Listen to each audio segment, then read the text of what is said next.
வணக்கம். Welcome to தமிழச்சு அடுப்பாங்கரை. இன்று நாம் பார்க்க போவது வாட்ச் மிட்டாய் செய்முறை விளக்கத்தை தாங்க. வாட்ச் மிட்டாய் என்றதுமே நமது பள்ளி பருவ நாட்களை மீட்டு தருகிறதா? ஆம், 80ஸ்களின் நாவில் நீர் சுரக்கும் இந்த வாட்ச் மிட்டாய் என்ற சொல்லை கேட்டாலே அந்த அளவு நமது பள்ளி பருவத்தோடு இணைந்த ஒன்றுதான் வாட்ச் மிட்டாய். தாத்தா ஒருவர் சைக்கிளில் கொம்பு கட்டி அதில் இந்த வாட்ச் மிட்டாயை சுற்றி கொண்டு தெரு தெருவாக வலம் வருவார்.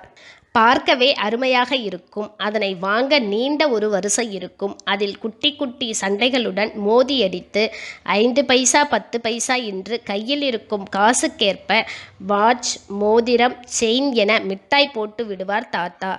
ஈக்களின் தொந்தரவுகளுக்கு நடுவில் அதை ருசிக்கும் சுகமே அலாதி. வாட்ச் மிட்டாயை போட்டு கொண்டால் நம்மை சுற்றி ஈக்கள் மொய்க்கும் அளவிற்கு நமது தோழிகளும் வட்டமிடுவர் அதை பிடுங்கி சாப்பிட. பட்ட வாட்ச் மிட்டாய் செய்முறை விளக்கத்தை பார்ப்போம். 1/4 கிலோ வெல்லம், 50 கிராம் வேர்க்கடலை, தேங்காய் எண்ணெய் 2 ஸ்பூன்.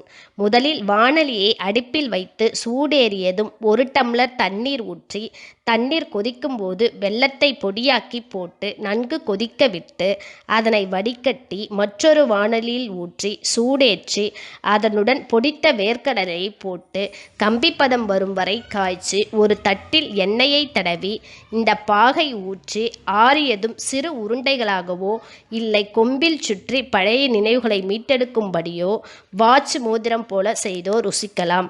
நாளை மற்றும் ஒரு டிப்ஸோடு சந்திக்கிறேன். இந்த சேனலை உங்களுக்கு பிடிச்சிருந்தா லைக் பண்ணுங்க, ஷேர் பண்ணுங்க, சப்ஸ்கிரைப் பண்ணுங்க, பக்கத்தில் இருக்கிற பெல் பட்டனை அழுத்துங்க. நன்றி, வணக்கம்.